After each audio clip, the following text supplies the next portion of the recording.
Heyo, welcome to another amazing episode of Robe Guy. Hello, my name's Robe Guy, and this is the episode of Robe Guy. In this video, I sort of wanted to talk about desire, surrendering to desire, and the desire to desire.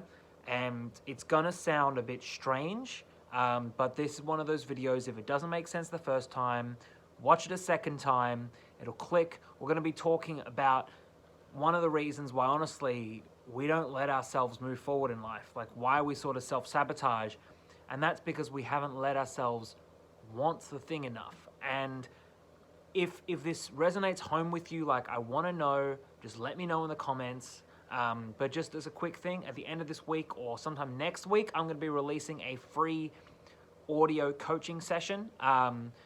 It's like basically you put me in your ears and you're like, wow, Sharam's got some good ideas, crazy. But I'm reading it on my computer screen right now. 3 steps to create unbreakable confidence. So that's sort of stuff that I work with when I'm working with people one-on-one. It's stuff that if you hear these ideas, you can take steps now. And honestly, it's going to be fucking cool. So watch this space for that. And now I guess let's get into the actual content of the video. Let's change. No, I'm not gonna change. We're doing wobbly handycam. How do you like these formats? Do you like them? Do you not like them? I know a lot of people do, but do you specifically like them? Because I want to know. Anyway, so to put this into words, there was a thing that I used to observe when I'm coaching people in their relationships. It wouldn't quite call it a smothering thing, but I would not quite call it a smothering thing. This person A wants person B to like them. So person A does everything within their power to make person B like them. They do a lot. Let's just leave it at that. But what they haven't done is they haven't actually paid attention to person B, because person B likes them, but person B also wants to like them too, which means they like them, they like their partner, they like their person that they're really into, but they also like liking them. There is an experience to desire, and they want to experience their own desire just as much as they like desiring that person. Now, that's a bit of a mindfuck for some people. So again, if this doesn't make sense, watch the whole video through a second time, and maybe if it doesn't make sense, a third time. That says, basically, it's not just, we don't just desire things, but we desire anticipation. We desire the build-up. We desire the movement towards it. So what happens is if we don't let other people experience their own desire towards us, by in fact taking it slow, by in fact allowing ourselves to not necessarily rush the process, they will in turn be given the space to come to us because they have felt their own desire. Now, how does this really affect you in everyday life? Like, you might not be in a relationship, you might not be in a relationship, who knows, who cares, it's your life, right? But the truth is, there are so many things in our own life that we don't let ourselves do. Whether it's to do with our fitness, our career, who we are as a person, things we want to achieve, our relationships, just our self-expression, our learning about ourselves. Not because we don't want the thing, but we haven't let ourselves fully want the thing. We not only want the thing, but we want to want the thing.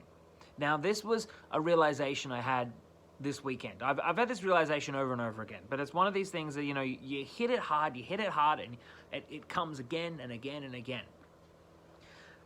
My partner wanted to go for a run. She was like, yes, Sharam, let's go for a run. And I go, no, you go for a run. I do a lot of stuff. Just you go for a run. And as always, I surrendered to what I was feeling. I'm always deeply surrendering to what I'm feeling. I'm now at an intense level where I don't even it's like I'm so raw because I've pulled out the weeds of my emotional landscape. But basically, what I observed was as I was surrendering to that, I wanted to run.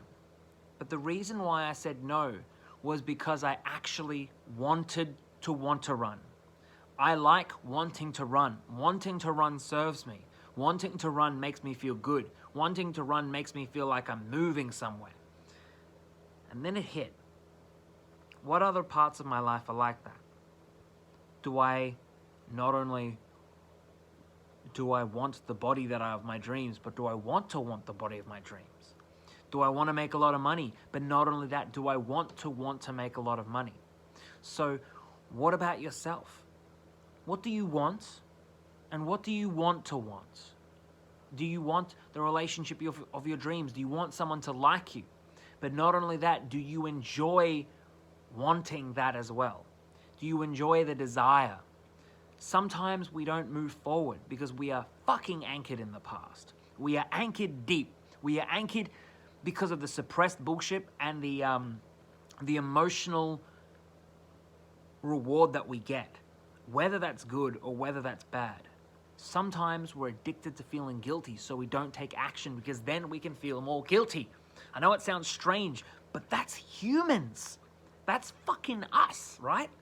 So, like, sometimes, like, these motherfuckers, like, all the jerks, and if this is you, all you motherfucking jerks who are trying to cure your approach anxiety, right? The fear of talking to new people, the fear of that approach. You motherfuckers are not only, like, you want to talk to someone, but you also want to talk to someone, but you're also addicted to that anxiety. That's the emotional payoff. Why would someone be addicted to that anxiety? Well, lots of reasons. You could complain about things, you get to feel it. Most importantly, why would we be addicted to our anxiety? Because there is something to heal in there. There is unfinished business. We return back to that bullshit that keeps coming up because there is unfinished business. There is something to surrender, something to learn, something to grow from. We are smarter than we think. You are smarter than you motherfucking think. You gotta fucking trust yourself more. We gotta trust ourselves more. Fuck, I've gotta trust myself more. And I do. Hence, Rogue Guy videos on my phone. Woo! So what happens is we are so much smarter than we think we are. So much fucking smarter than we think we are. If you have a bad habit that you wish would change, trust yourself. You are doing that habit for a reason. You might not know why, but trusting yourself is a hell of a lot easier than beating yourself up about it. It's a hell of a lot easier than accusing yourself of being like, well, I'm a procrastinator. Well, you might be a procrastinator, but have you ever thought about maybe you just needed time to think? You needed time to rest?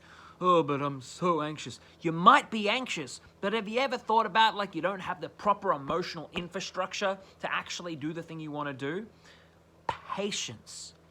You motherfuckers, you jerks, you amazing soul warriors, you magnificent creatures of this plane of existence we call the universe. Patience. The more you surrender, naturally, you develop a deeper sense of patience because you know at an unspeakable level that you are on the right path, that you are on a path that other jerks might understand, but it's okay if they don't. You are on a path of deep, profound, expressive discovery.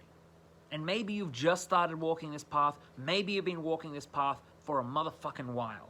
But, like, after a while, the more you walk this path, the more you walk the path of surrender and understanding and deep introspection and looking at your emotions at a level you have never previously conceived as possible, you start to notice that all the things that you have done, all the things you will be doing, all the bullshit things that you wish were not the case, have worked for you. Now, is that easy for me to say to everyone? No, because sometimes life is fucking painful. Sometimes life is bullshit. Sometimes we make mistakes. Sometimes other people make mistakes and blame us. Sometimes people hurt us. Sometimes people project their bullshit on us. But that's fucking life. The more you surrender, it's not a passive surrender, it's an active. We are actively looking at ourselves. We are essentially reparenting ourselves. And that's what I do when I'm working with people one-on-one. Get your free call now. Link in the description? Question mark? The more you go on that path, the more you see how beautiful it is. And it might take a month, it might take a year, it might take fucking years. But once you have essentially rebuilt your nervous system from the ground up by looking at every individual aspect of your soul and your personality and your nervous system and why you do the things, you will then realize that you are a lot better off than you realized. And honestly, if you're someone like when I started this journey, you'll be confused because you will be confused what to talk to people about, because you would have always talked to people about things going wrong. And now that things are going right, you'll actually run out of things to talk about. So it's pretty funny, pretty interesting. You get quality problems. That's the solution. Anyway, if you're interested in working with me one-on-one, you can book a free call in my bio, link in the description, question mark. And your homework from this thing is just to look in the mirror and fucking smile at yourself and be like, man, I got a great smile. And make sure to check out, stay here, stay tuned, subscribe, because just do it. But also, 3 steps to create unbreakable confidence is coming out soon. It's a free audio coaching sessions. Basically put me in your ears. Like I'll be leading you through some deep processes and stuff like that. It's pretty fucking cool. I'm pretty excited to get it out there. And if you're just a fan, say hello. Like, I noticed, like, the amount of people that watch these videos regularly versus the amount of people that actually comment is like you commenters, I fucking love you. Don't stop. But you other jerks, stop being such a jerk and, like, stop jerking me around. Like, comment something. Like, say hey. Like, say congratulations, Sharam, on wearing a robe. Say woo. Like, something. All right. So I'll talk to you soon. And also, I'm doing an event with Mojo Mingle, a good friend of mine, Sarah. Link of that will be in the description too. Question mark?